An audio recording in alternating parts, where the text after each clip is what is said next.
Let's take it back to the memorable year of 2009. In film, The Hangover is released, igniting a new era of R-rated comedies. In TV, Glee is introduced, becoming a cultural sensation. And in music, Kanye West infamously interrupts Taylor Swift at the VMAs. Meanwhile, on the hardwood, as the 2008-2009 NBA season dawned, the Boston Celtics were already being dubbed the next great dynasty after a storybook run at the title last year. The Los Angeles Lakers were seeking revenge after an all-time humiliating defeat in the final game of last year's finals. And the two best players in the league were each climbing toward an individual peak where only one could reign supreme. You're going to want to stay tuned for this chapter in the NBA in the year 2009, a year in review. Depending on who you ask, the 2008 offseason was a mixed bag. For Boston, it was a coronation of the league's next great team, and they were the favorites to repeat as champions in 2009. For the Lakers, there wasn't a hole deep enough to hide in after suffering a 39-point defeat in Game 6 of the NBA Finals last year. But for Kobe, he couldn't hide out too long as he joined Team USA that summer to try and reclaim gold in the Beijing Summer Olympics. Up until this point, Team USA's struggles on the world stage were well documented, most notably winning only bronze in the 2004 Olympics. That's why in 2008, the league's best stars, headlined by Kobe and LeBron James, joined the team to redeem USA basketball for good. And despite a valiant effort from the rest of the world whose talent was beginning to catch up to the US's, the Redeem Team, as they were famously dubbed, brought order back to world basketball by earning gold at the Olympics. The star power of the Redeem Team flowed seamlessly into the 2009 regular season, as many players from this team had breakout campaigns the season thereafter. Dwyane Wade was the most notable. 2009 is easily Dwyane Wade's best individual year, and it's not a coincidence that this happened immediately after his time with Team USA. His incredible speed, athleticism, scoring, and defensive prowess were all on full display for everyone to see this year. He was recognized as one of the best players in the world, and on some nights, he was easily the league's best. He led the league at 30 points per game while also averaging 8 assists and 5 rebounds. He placed third in MVP voting, and if his team was better, this could have been Dwyane Wade's MVP year. But league MVP honors would go to LeBron James, the first of his career. At this point of his career, LeBron was a walking stat line, regularly boasting in-season averages of 28 points, 7 rebounds, and 7 assists, so this wasn't even a talking point this season. For his size, LeBron is the greatest athlete the league had ever seen, and in this year, he also added a level of intensity at the defensive end that really separated him from the rest of the pack. Not only was LeBron the runaway favorite to win league MVP, but the title of league's very best was seriously being debated this year. In every barbershop, every chat room, and every arena all across the country, the debate of who was the best player, LeBron or Kobe, was serious. You had LeBron fans who argued that LeBron had arrived and surpassed Kobe. He's a better playmaker, a better rebounder, and even a better scorer, as his 28 points per game trumped Kobe's average of 26 points per game this year. Then you had faithful Kobe fans who refuted these points, claiming that until LeBron won a ring for himself, he couldn't even enter this discussion. At this point of Kobe's career, Kobe was playing for championships, not regular season awards. And because of this running debate, every matchup of theirs was must-see TV. The Lakers ended up winning both matchups in January and February of 2009, heavily favoring Kobe's case as the league's very best. Even Nike would get in on the action, as they would run a series of commercials during the season, casting both stars as puppets who would exchange barbs against one another, adding to the seemingly never-ending debate on who truly was the absolute best. The league, the fans, the sponsors, everyone wanted Kobe versus LeBron in the NBA Finals. And as the Lakers were cruising to the best record in the West, and the Cavaliers were sitting atop with the best record in the East, a Kobe-LeBron Finals seemed all but inevitable. Although a LeBron-Kobe Finals would make for some pretty spectacular entertainment and drama, who Kobe really wanted was Boston. And in Boston's second year of the Big Three, they started the season on absolute fire with a franchise record of 27-2, including a 19-game winning streak. The Big Three was firing on all cylinders, but third-year point guard Rajon Rondo was quietly becoming a force of his own. The big three was great, but it was Rondo who ignited Boston's offense, set the table for his star teammates, and piled up triple-doubles with uncanny ease.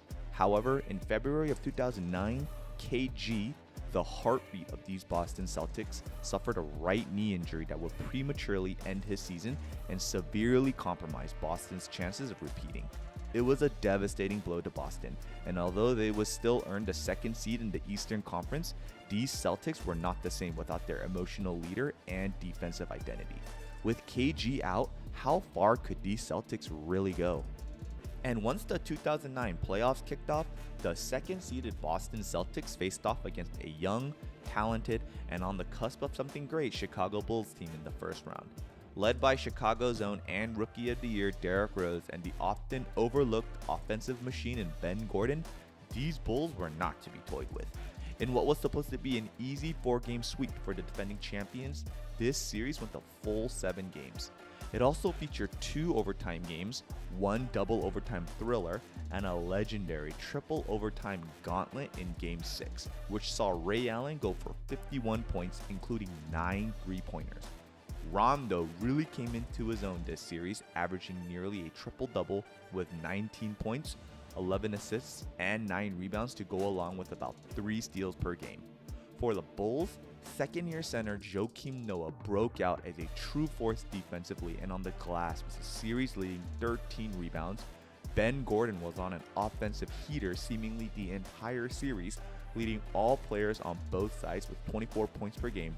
And Derrick Rose gave Chicago fans something to be excited about as he showed flashes of explosiveness and jaw-dropping athleticism in his first ever playoff appearance as a rookie.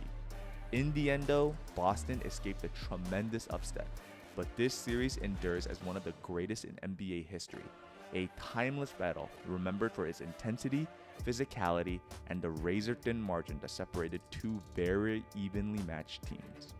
With Boston's escape of Chicago, they landed themselves in round 2 with the surging Orlando Magic, led by the incomparable Dwight Howard. If last year saw him enter the best big man conversation, then he officially took the crown as best big man this year, no question. He earned Defensive Player of the Year honors, and with the unmatched athleticism that he had at his size and strength, made him an almost impossible cover down low. Boston, despite being without KG, was still heavily favored given their championship pedigree and roster depth, but these Orlando Magic were hitting their stride at just the right time. Dwight was a menace down low, gobbling up every rebound in his sight this series at an insane and underrated 17 per game, while veterans Rashard Lewis and Hedo Turkoglu were each on career resurrection tours, delivering unmatched offensive firepower. This series too went the full 7 games, and to everyone's surprise, Orlando pulled off the upset and destroyed Boston's chances at a title repeat. As the Eastern Conference Finals got underway, the entire league was anticipating MVP LeBron James and the top-seeded Cavs to put the Magic away relatively early. But these Orlando Magic just would not let up. The 2009 Magic are one of the most underrated teams of the decade. A young Dwight Howard anchored the paint, surrounded by a cast of sharpshooters ready for the kickout. One of the earliest glimpses of the modern spread offense that is commonplace in the league today. Countering Orlando's lightning-in-a-bottle run was LeBron, who by himself was damn near unstoppable. He averaged an incredible 39 points, 8 rebounds, and 8 assists, including a 49-point gem in a Game 1 loss, as well as a heroic Game 2 buzzer beater to tie up the series 1 game apiece. In the end though, these Magic would upset another team in these playoffs by beating the Cavs in 6 games behind a Herculean Dwight Howard performance in the closeout Game 6, where he posted 40 points and 14 rebounds. All year, the league had been dreaming of a finals clash between the 2 very best in the league, Kobe and LeBron. And if not that, a classic rematch, Lakers vs. Celtics with redemption on the line. Instead, the Orlando Magic rose up and shattered all of our dreams. Orlando's string of upsets in these playoffs though would come to a painful end against the Lakers in the 2009 finals. These Lakers were prepared, they were hungry, and they were led by a highly motivated Kobe Bryant, the most determined he'd ever been over his illustrious 13-year career. By a wide margin, the Lakers defeated the Magic in 5 games to win the NBA championship.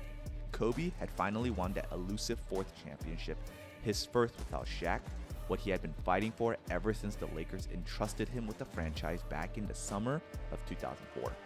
And to top it off, the season-long debate about Kobe versus LeBron? Well, for the super duper stars like Kobe and LeBron, championships are what you ultimately hang your hat on.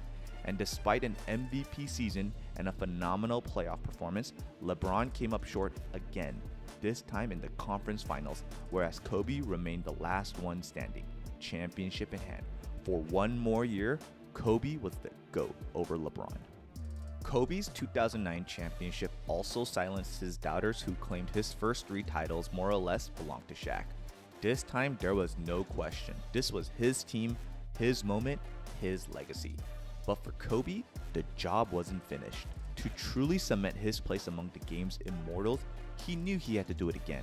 One championship is impressive, but back-to-back titles are what separates the greats from the all-time greats. And even beyond all of that, one challenge still burned in the back of his mind: avenging the painful 2008 loss to Boston. The stage was already being set for another run, another shot at history.